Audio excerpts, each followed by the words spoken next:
Hello everyone. We're live. Welcome to another Sphera Live event. Today we are going to be talking to some of the incredible young people that we had for our launch video, where we talked to a bunch of people from Generation Z and asked them what the future is about. So I will start by showing the launch video again to refresh everybody's memory, and then we'll get started with some questions. Le futur, c'est prendre en compte la parole des minorités et se rendre compte que le monde n'est pas réservé qu'aux blancs. Najważniejsze w przyszłości jest urzeczywistnianie swoich planów i marzeń. Zukunft ist, wenn die gläserne Decke endlich durchbrochen werden kann und es gleiche Chancen für alle gibt. Per me il futuro è successo, pace, felicità. Zukunft ist, wenn wir nicht mehr darüber reden müssen, dass homosexuelle Männer vom Blutspendeverbot ausgeschlossen werden. El futuro va de salarios dignos para los jóvenes. Per me il futuro è riuscire a viaggiare il mondo e conoscere altre culture. The future is when my intersectional identity is fully embraced and accepted in our society. El futuro es trabajar para que no sean las empresas las que determinen nuestra precariedad. Przyszłość to coś, co nie wszyscy będziemy mieli i miały ze względu na pogarszający się stan naszej planety. Le futur, c'est l'économie circulaire. The future is about hope, opportunity and a better place for our children.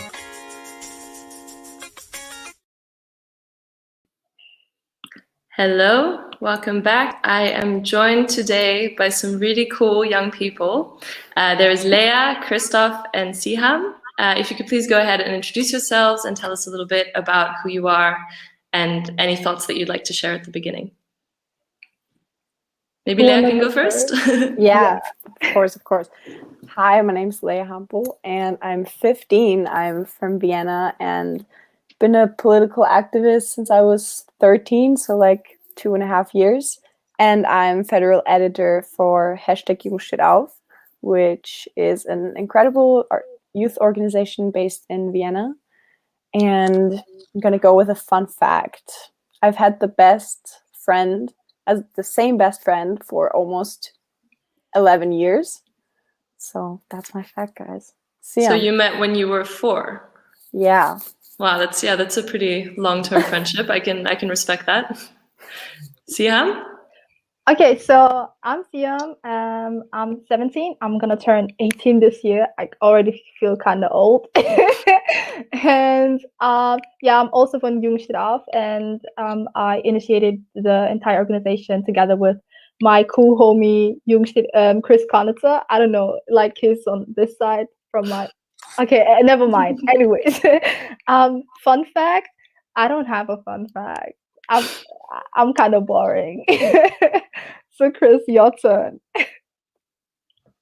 Hi, my name is Christoph. I'm also 15 years old. And as Sihaam said, we initiated a new youth organization, #JungStehtAuf together, which is based in Vienna. And a fun fact is that I'm political active since 6 years, I guess, and I'm only 15 years old. So yes.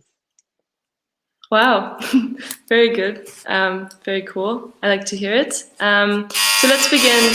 Oh, I've got some very insistent ringing happening next to me, so I hope that somebody can take care of that. That isn't me.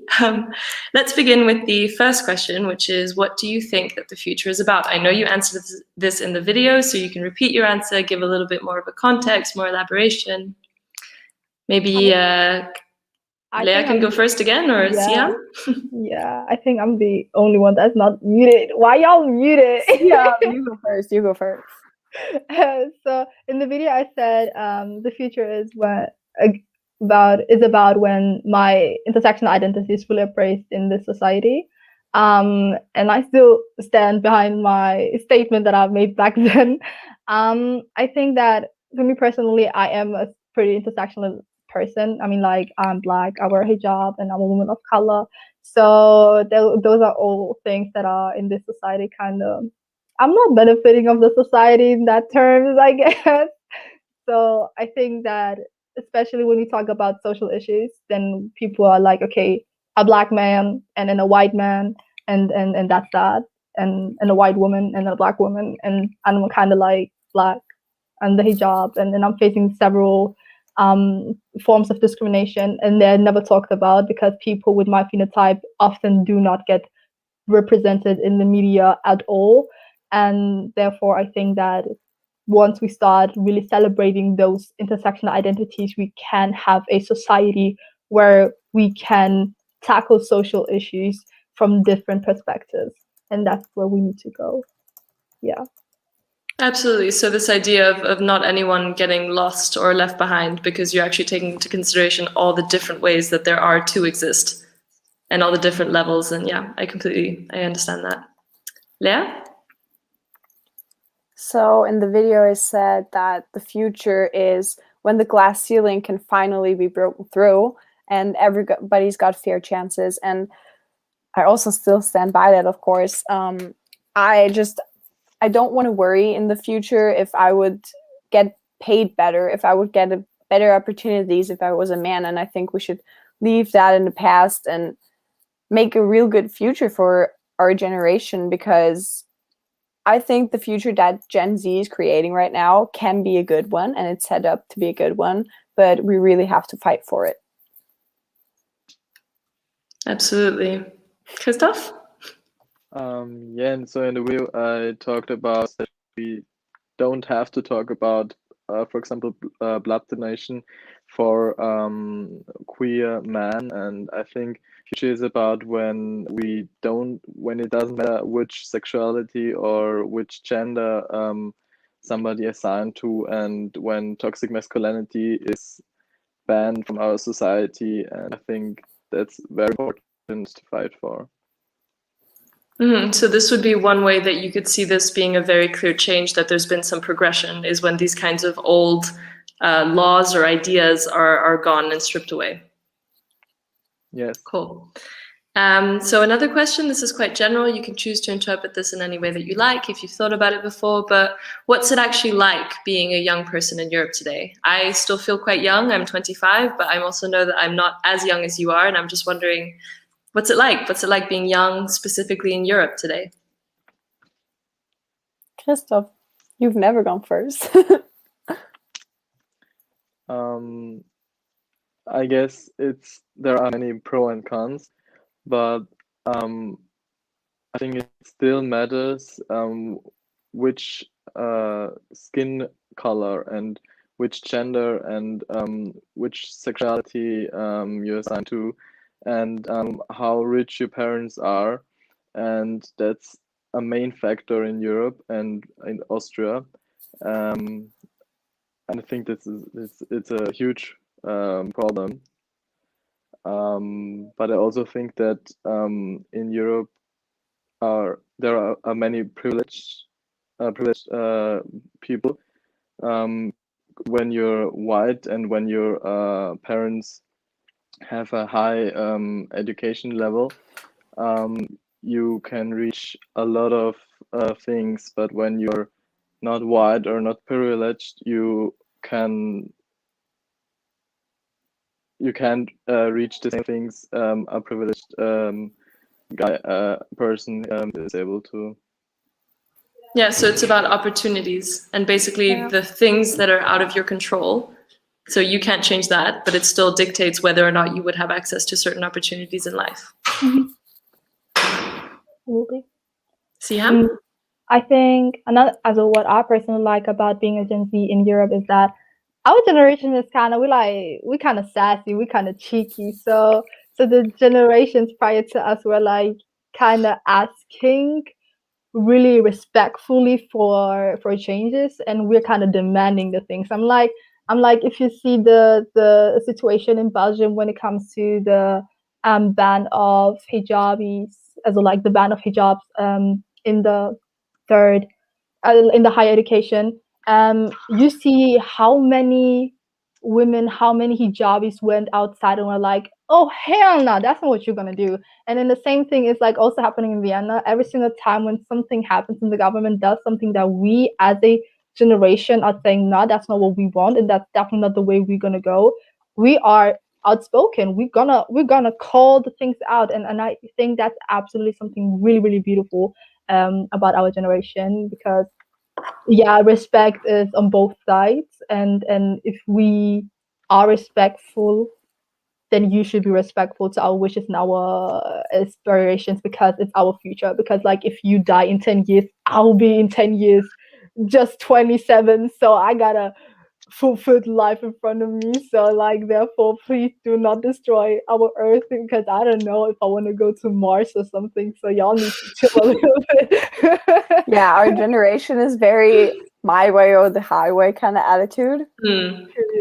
It's yeah, I think it's really I'm privileged to feel safe in Europe and feel like I belong here. Like I more feel like a European than an Austrian, actually, because I just don't really like the idea of thinking of borders, because Europe should be one. And I think that the European Union really, I mean, it's really nice that we have it, and it's so important, and it has got so many benefits, but it's still one country, the other country, and they're kind of not working together as well. And I think that we can actually improve that by thinking, hey, we're all Europeans and we're not French, we're not German. No, we're Europeans and we can work together. Absolutely, and foster more collaboration. Yeah. Yes, Christoph? In general, there shouldn't be any borders between any countries and any states in our world. Yeah, definitely. I think honestly, the thing what Leia said with she sees herself like she has somewhere she belongs. I don't know, like for me personally, I'm an immigrant, so I came to Austria when I was pretty young. So I was like, I always felt like Europe is the place to be here for me, like kinda. So like I always can just definitely agree. I felt more European than I felt Austrian. I was like, okay, so Austria is kind of, you know, being petty about me being an immigrant, but like Europe ain't that petty, because you're what they're gonna say, like, oh, you don't belong here. Yeah, who cares? Like I don't care. You know, it's a big continent, so I don't know if they can avoid me or say, oh, we don't want you. But like that was something that me personally that helped me a lot when I was younger to find this type of identity. So I used to say back then I'm a Afro-European, or like Afro, I don't know, like Somali European. And then just recently I started also saying them Austrian Somali, but like prior to that it was always about Europe.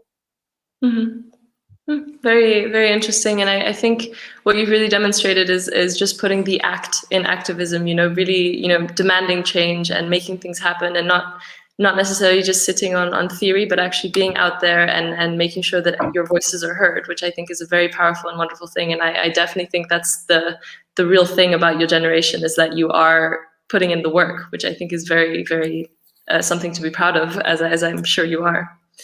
Another question that I have for you, which is a little bit about your generation, is I've had this a lot actually with, I'm kind of on the border of a millennial, and I've heard a lot of stuff in the media about the way people talk about millennials. And I was wondering how you felt about the way that Gen Z is talked about in the media. You know, is there, you know, when older people talk about Gen Z, is there something in particular that bothers you about that, or when the media talks about it? What are your thoughts on that? Can I start? Yeah, of course. Absolutely. Please start. I gotta spill some tea in here.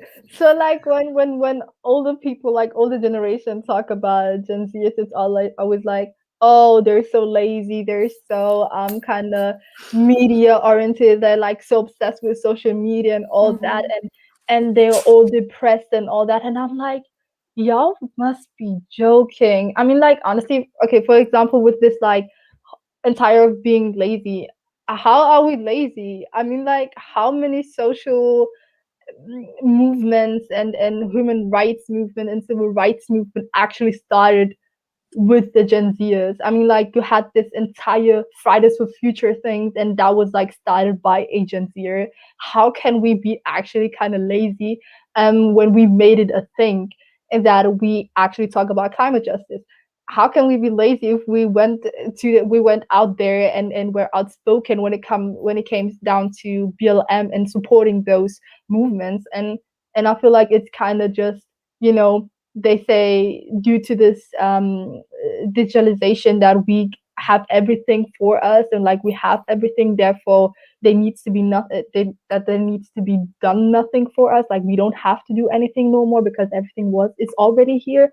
But I feel like our generation is the first generation to actually not think about the progress in terms of technology and all of that, more talk about the progress within our society and talk about social issues more than ever. And also like this aspect of we're so depressed. We're not more depressed than the other generations, but we are more outspoken. We are saying that there is a problem with mental health, and you are still stigmatizing the entire issue. And as long as you're doing that, we're gonna call you out. So it's like a kind of, it's a kind of circle that will not end. And I feel like it's kind of, how should I say this? We are bringing the things out to light, and that is getting perceived as lazy and as depressed and as digital media oriented or like social media obsessed. Oh, Jesus Christ. Every single time when I heard, I'm like, oh, do not start that. Oh, Let's God. not go down that road. Yeah, I mean, they will call us lazy in 1 minute and then say, if we actually speak out about things, oh, you're just a teenager. You don't know things. I've lived longer than you. I know the things better than you, and I have to educate you. And I'm just like, no, that is not how it works. Also, you're always on your phones is always a good one. Always a good one. As Sihaam said, we're portrayed as lazy and ungrateful because our generation has been given so much, or they think they have given us so much. And yeah, I think that all the issues that we face right now have been there for years and years, but we really are outspoken about it. Absolutely. Yeah, I think that we come across the theme of social media a lot, especially with younger generations. But that's also because social media didn't exist back then, so it wasn't a thing that people could comment on because it just wasn't real. Do you have anything you'd like to share, Christoph? I think you're muted. You're muted. Or maybe No, we can't hear you. Not working. Oh no. Oh no. He's trying his best. Yeah. We have this saying, so like in Usher we have like 3 different type of schools. One is like technologies and all that, and the one is like the basic education things, and the other one is like with finances and economy. And we're like, as long as you're not in the technology aspect, you do not have to know anything about technology at all. That's like literally I was saying in Jungstedorf. We have a meeting. I'm like, okay, listen, I'm from the basic school. I don't have to know anything about technology. If it doesn't work, then it ain't my fault. You can talk to the education minister why why I don't know anything about technology. Jesus Christ. I think is it working? Say something. Hello? Oh yeah. Yes. That's working. Cool, you're back. Yes, we do. Okay. Sihaam and Leya did say a lot. I also wanted to say, but I think when older people talk about our generation, it's mostly very disrespectful, and they don't appreciate what we are fighting for, and they think we are lazy and that we are addicted to our smartphones. And I'm working 24/7 on my smartphone. I'm not playing Candy Crush or something like that. And I think the older generation has to learn more about our generation, so we know how they're doing and how our parents, how our grandparents lived, but they don't know how we are living when we are going outside, how we do communicate with each other. And I think that's a big problem. And yeah. I absolutely agree. I think that there's a lot of, especially with the internet, I found that there's a lot of a huge capacity for different languages to be developed that aren't necessarily rooted in a specific place or a specific country, but it's very much like types of internet speak. and they become very, very real ways of communicating. And I think that can create a bit of a barrier, and it would be a positive if everyone kind of took an interest and tried to learn a bit more about the fact that though it doesn't make sense to you necessarily as an older person, it doesn't mean that it's any less real or authentic what people are saying. Also, for me, it's like people always mock me about the way I speak because I speak German primarily, and then I will just throw in some random English words because I don't know them in German. It's like my brain just tricks me, and I'm just like throwing in random English words, and everyone's just like, "Can you please speak German? Like, what the hell?" Absolutely same. I swear to God, I literally always talk in English, so like that's the mix between them. And then I personally we had we had a demonstration that we did last month or like 2 months ago, I guess. And then even during my speech, I started switching between German and English, and then the people were like, "That's so unprofessional." No, it's not. It's the way I express myself. Why you being like that? Don't be petty. Like, you know what I mean? And I don't know. But I definitely agree. People be like, "Yeah, speak just German." No, I won't. It's my personality. It's literally a personality trait when it comes to me. True. I swear. I swear.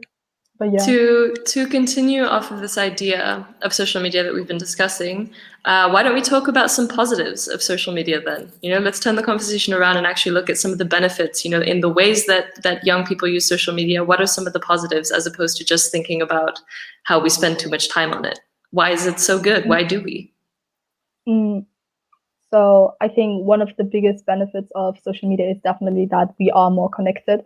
I mean, like if you've seen the things with George Floyd and Breonna Taylor, in generations prior to us, that would never happen. It would never would have gone to the extent that it did. I mean, like there were globally demonstrations that were talking about this issue. We're talking about police brutality to an extent where it even reached our politicians. I mean, like that's something that we were unable to do that due to social media. That would never have been possible for us. And I feel like that's nowadays it's way easier to actually get like the hint of what is actually happening outside of our little bubble. And currently, as I don't know if you've seen it, but like here in Vienna, currently we're talking about a lot about Sheikh Jarrah and the things that are happening in Palestine and all of that. That's currently the things we're talking about, and it's giving us the ability to actually educate ourselves about certain things and certain topics that needs to be talked about, and also just to show solidarity on another level that would never been possible if we wouldn't have social media. And also find friends. I don't know, it's pretty simple actually. It's find friends. I'm like, I didn't know Chris and I, we don't move in the same bubbles, and we've worked together now, but prior to that we were never in the same bubbles, and I'm like, I got to know him through social media, and I was like, "Hey, how you doing?" "Bro, what's up?" I was sliding in the DMs and all that, and I'm like, that would never been possible if there wouldn't be social media. It's like, yeah. It really is like that. It's like a mix of kind of educating yourself and getting information and really having fun on the platform. I think we all three, I don't know if Sihaam has a burner account, but I think she has one.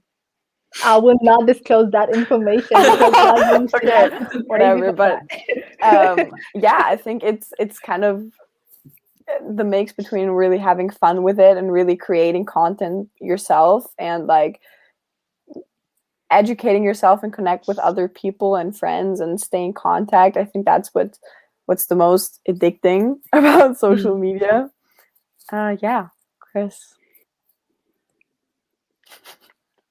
As Sihaam said, it's really important for political activists to be on social media. For example, our youth organization, Hashtag Jugendshit auf, was completely founded through social media. Our friends from Lower Austria, Burgenland, Oberösterreich we only found them through social media, and I think it's a way and more easier than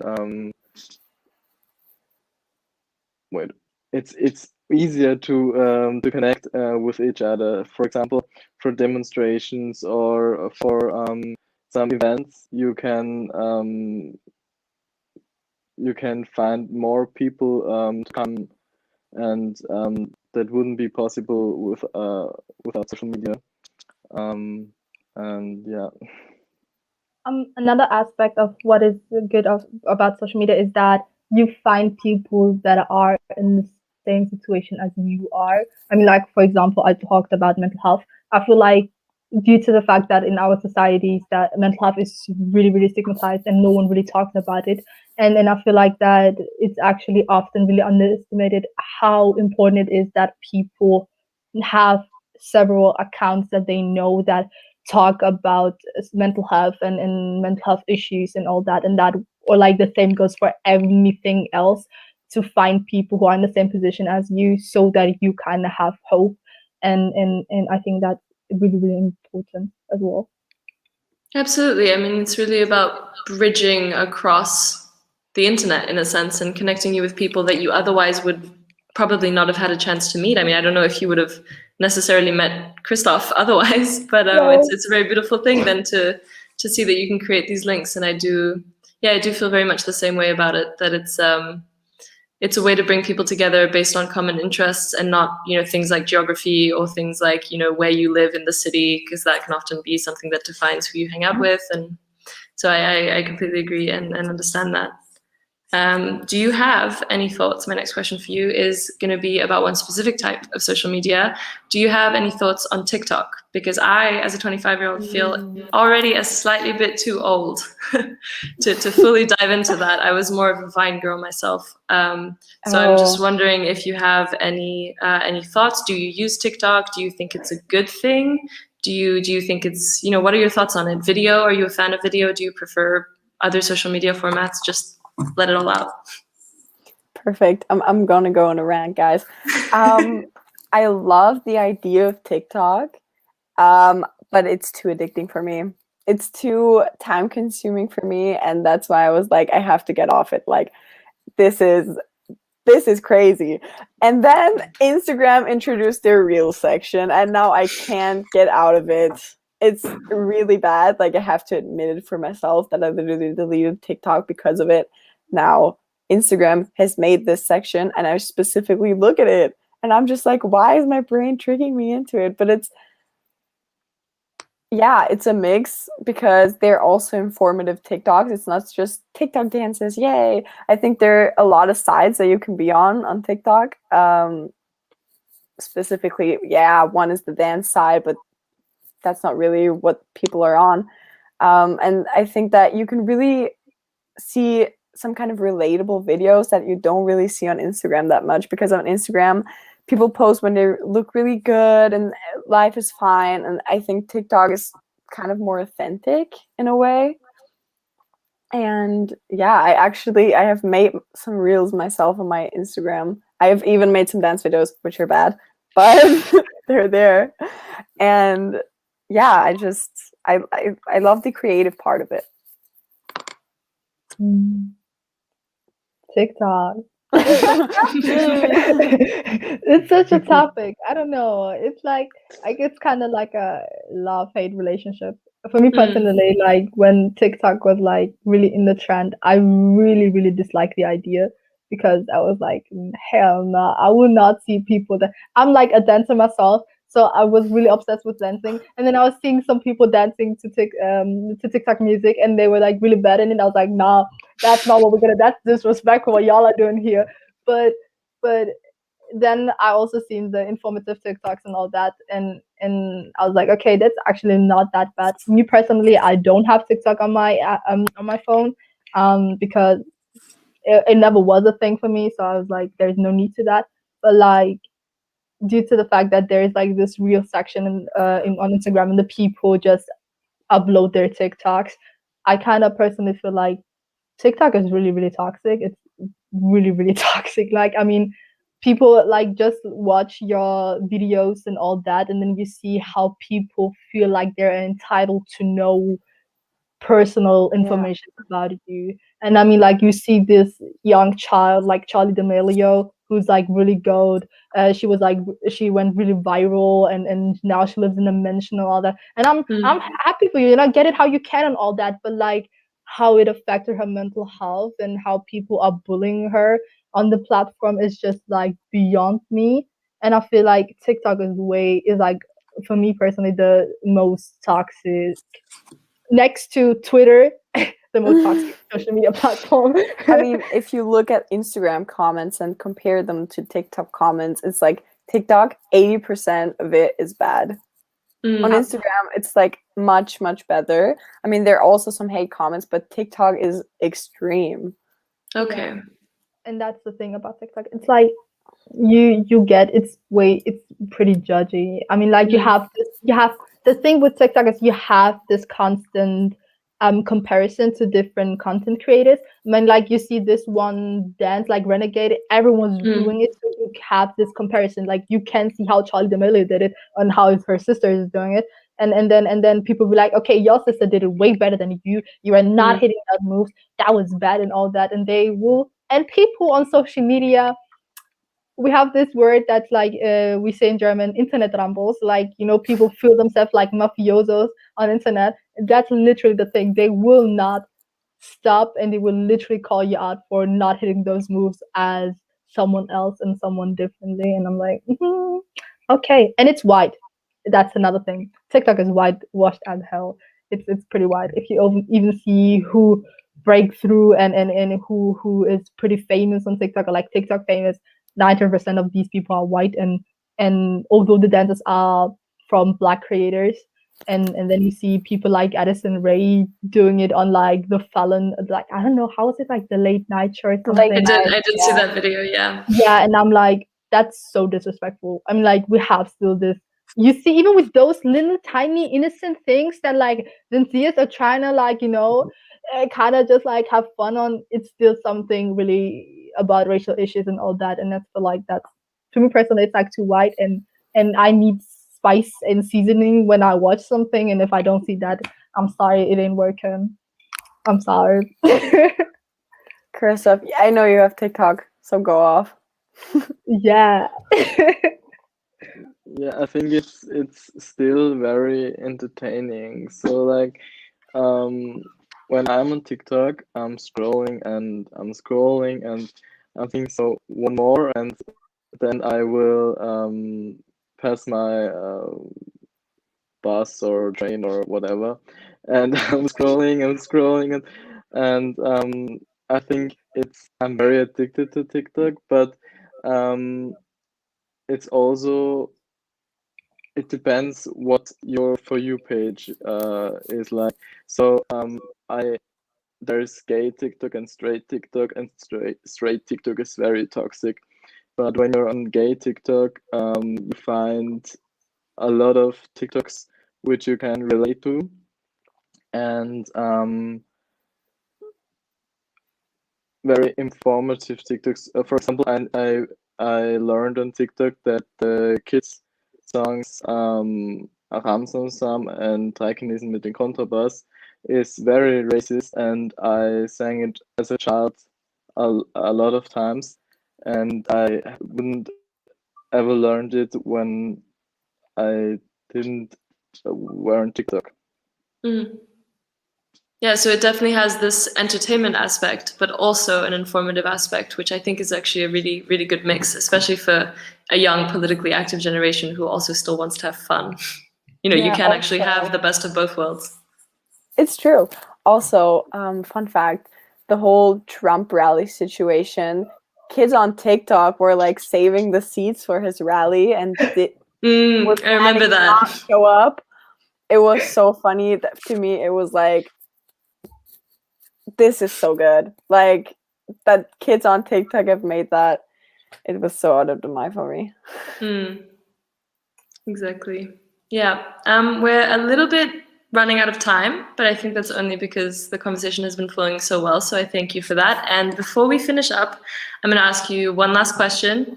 just a quick and easy question, which is that if you had a magic wand and you could change just one thing about society tomorrow, can be anything, doesn't have to be the most important thing you would change, but the first thing that comes to your mind that you would change about society tomorrow with your magic wand, what would it be? This is so difficult. It's a big question. I'm sorry. I would say I would have a more accepting and tolerating society. Mm-hmm. I wanted to say judgment, like really not judging anyone anymore and non-judgmental society. So I think that goes with Sihaam's as well. Mm-hmm. Christoph, how you What feel would about you it? change? I think, kann dir irgendwo kurz helfen, was heißt unterscheiden, also wenn sich was voneinander unterscheidet? Difference. Yeah. Ah ja. I think I would change that there is nothing that there is no difference between any human on this world. It's like really nothing, and I don't want to go in details, but really nothing where is a difference between any human. Yeah. Okay. Thank you. Thank you for these answers. You've given us a lot to think about. And I'm really grateful that you were able to come and talk to me tonight. I thought you were amazing in the video. I was really, really happy to get those clips. And just, really grateful that you've made the time to come and share all your experiences of being a young person in Europe today. And I wish you all the best for your future endeavors. And I'm sure we'll be in touch soon because we've got a lot of events coming up and clearly this works. So hopefully see you soon. All right. Thanks for having us. Thanks for having us. Bye. Bye.